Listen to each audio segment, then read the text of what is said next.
when filmmaker John Ridley singled out HBO MAX and demanded they take down Gone with the Wind. Even if it was up on a whole host of other streaming platforms too, HBO MAX caved. As per Ridley's demands, they'll put it back up after some respectful time has passed, and then with a content warning. As it turned out, HBO Max caved on behalf of the entire industry, because now everyone is worried that the John Ridleys of the world will come after them next. And so, domineering content warnings are preemptively popping up on older movies all over the place, and some of them are frankly ridiculous.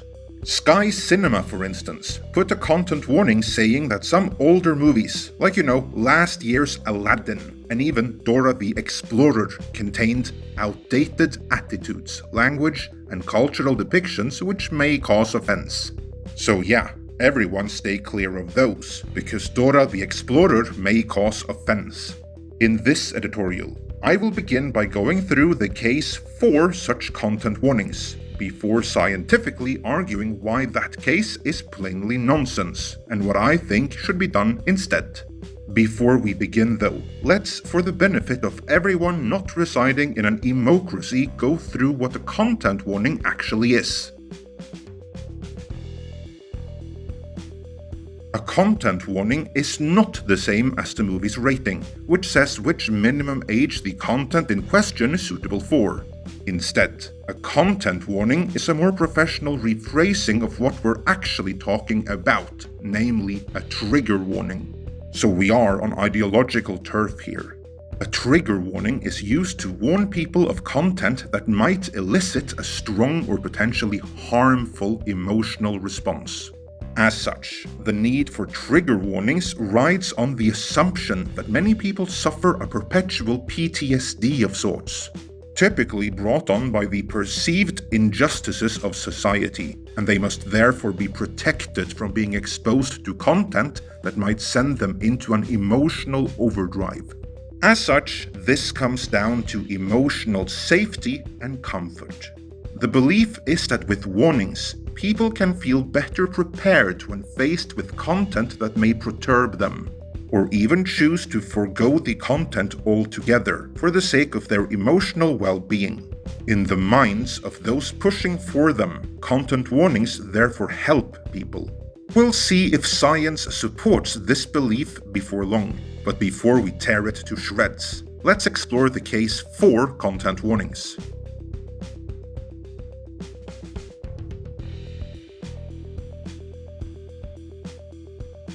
HBO Max's caving to one filmmaker's demand to take down Gone with the Wind, a filmmaker that incidentally had come gunning for Quentin Tarantino before, was met with eye-rolling by most, but not by all. Variety, for instance, celebrated HBO Max caving and demanded even more such content warnings. To help the studios out, they published an article titled 10 Problematic Films That Could Use Warning Labels. The article reads, "It's now widely accepted that despite being a beloved classic, Gone with the Wind needs an explanation of its context when it's screened on TV or in theaters." Is it though, Variety?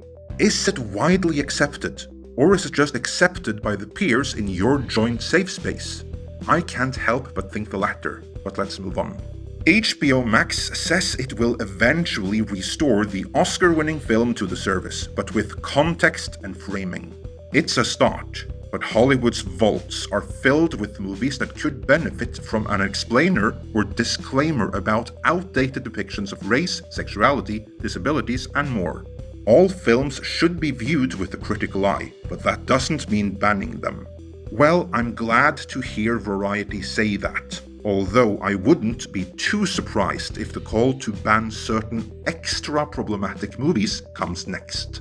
These films represent the era in which they were made, and it's important to remember history and human bigotry and insensitivity, so that we don't repeat these things. How about propensity towards authoritarianism? Because Variety is supporting those who are well on the way towards repeating that. Variety continues.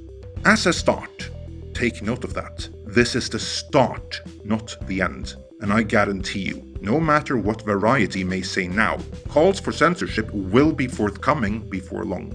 But as a start, here are 10 films that need to be presented with disclaimers and discussions before and after a screening. Dirty Harry. Lieutenant Harry Callahan of the San Francisco Police Department is determined to uphold the law, even if he has to break the rules. It started a craze for movies about maverick cops who got the job done by following their instincts rather than the law. The film mocks liberal judges and do-gooders. And the villain claims police brutality, planting the seed that other such charges are fake moves to get sympathy. Do you think any such disclaimer or discussion like Variety seems to want will include the fact that Dirty Harry was made in a time when crime was far more rampant than it is today, and when the media ignored the victims of violent crime, but were there to chastise the police in the press if a repeat offender got roughed up? Because that was the backdrop for Dirty Harry, and a big part of why the movie-going audience wanted to see and cheered for someone that didn't play by the book, but who got the job done. Forrest Gump. Forrest Gump was made by intelligent people, won 6 Oscars, and is beloved by many. While the film is condescending to anyone with a disability, Vietnam vets and people with AIDS, among others, it's actually hostile to protesters, activists, and the counterculture. Oh yeah, there we have why Variety takes an issue with Forrest Gump. The article's author recognizes himself in the protesters and activists. As a bonus, lovable title character Nathan Bedford Forrest was named after his grandfather, the first Grand Wizard of the Ku Klux Klan. But that's just a bonus. The chief complaint is failure to portray the ones the author identifies himself with as the heroes of the story. Indiana Jones and the Temple of Doom. Steven Spielberg and George Lucas are generally compassionate filmmakers, but this film went a little too far in trying to replicate the mood of the 1930s action serials. Like those old movies, the exotic villains are portrayed as primitive and bloodthirsty foreigners, resulting in negative and stereotypical depictions of India and of Hindu customs. I guess the Variety author can't have seen the movie in a while. If he had, he might have remembered that the portrayal of India wasn't the villains, but the good people that offered Dr. Jones and his companions the scarce resources they had. Furthermore, the villains didn't represent Hindu customs so much as they represented cult practices. Anyway, you see the tone of this, so let's just breeze through some of the highlights of the rest. Variety takes issue with Once Upon a Time in Hollywood for being about 2 white guys who want to return to the good old days, for the contemporary depiction of Mexicans and blacks in Hollywood not jiving with modern sensibilities, and the controversial portrayal of Bruce Lee. Although the movie's fight scene with Bruce Lee is probably the single most realistic depiction of what an actual fight between Bruce Lee and a much bigger man would look like in reality. You see, Joe Rogan and Ramsey Dewey are right. Traditional martial arts are nigh on useless in an actual fight. Moving on, Silence of the Lambs is in need of content warning because some may think it puts trans people in a bad light, and True Lies is bad because the Arab characters are religious fanatics or terrorists or both. So yeah, Variety are pretty clear in their verdict. Content warnings are badly needed. Are they though? What does science say about the matter?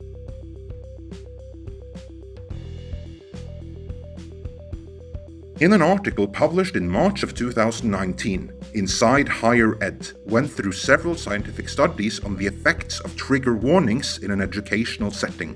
The studies were detailed, and the flaws of each accounted for, and the conclusions of multiple studies aligned. Trigger warnings, and therefore we can assume content warnings, have at best no discernible effect, but they do come with a strong downside. The authors of one study concluded, college students are increasingly anxious, and widespread adoption of trigger warnings in syllabi may promote this trend, tacitly encouraging students to turn to avoidance, thereby depriving them of opportunities to learn healthier ways to manage potential distress.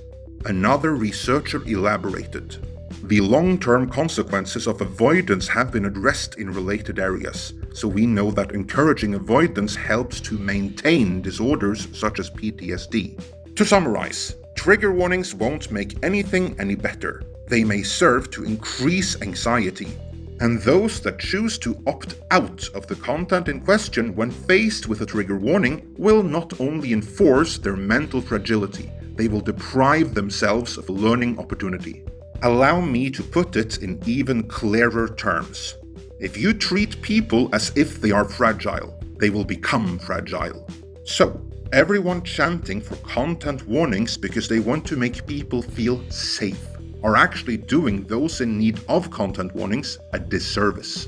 But on the bright side, if it is any consolation, those calling for content warnings are very few, even if they may be very, very loud and get published in industry-leading journals like Variety. That is not to say they speak for the people though, not even the people in Hollywood. Case in point, this Variety piece was slammed by Variety's own readers in the comment section. A particularly apt comment by one Alan G, which I find myself in much agreement with, reads, "Mr. Gray, for that is the name of the Variety article's author. Goodness, where to begin? Let's start with the fact that this reads less like a published op-ed by a professional journalist and more like a carefully calculated virtue signaling by someone who is simultaneously out of touch and desperate to be accepted by his younger, hipper colleagues. Your writing lacks analysis, nuance, and substance. In fact, I've read better constructed sentences on bathroom walls. The fact that a venerable publication like Variety would publish such dreck is shocking on a host of levels. Not the least of which is that no editorial board worth their salt would have allowed its publication to begin with. Reading the other responses here does give me a degree of solace, however, that the pendulum might be swinging back to the center once again. This classic liberal finds the woke/SJW movement one of the most damaging sociological trends since McCarthyism. And to those on this thread who think Mr. Gray's shallow virtue signaling is indicative of most liberals, I can assure you it is not. Just as most members of the GOP aren't white supremacists, most true liberals are First Amendment warriors and oppose any form of censorship or cancellation. Variety, please reconsider your policy on publishing such poorly written and conceived pieces such as this. I've been a loyal subscriber for 30 years, but if I see much more on your pages like this, I'm going to have to rethink my subscription and your support. Alan G, Hollywood, USA. Bravo, Alan G. Well said. I couldn't agree more.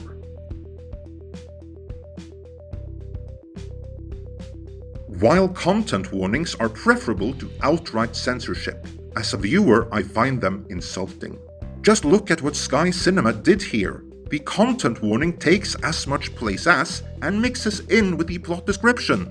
If I was a Sky Cinema subscriber, which thankfully I am not, I would have voiced my discontent over them sabotaging their own service and disrespecting their audience that way, both by way of phone call, a tweet, and an email, because that is ridiculous.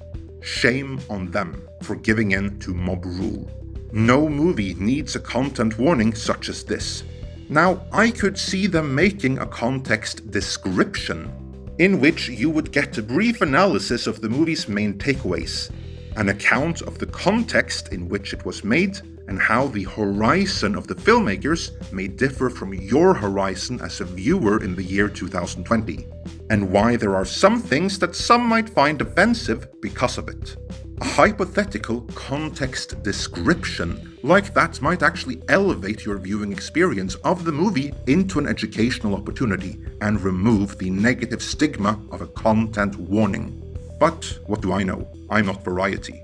In either event though, don't be too judgmental of the filmmakers of yesterday. You see, this is not the zenith or end point of history, just another moment in it. If the people of the year 2060 or something were to look back at you and your views, they might not be too impressed either. Let me know your thoughts on all of this in the comments.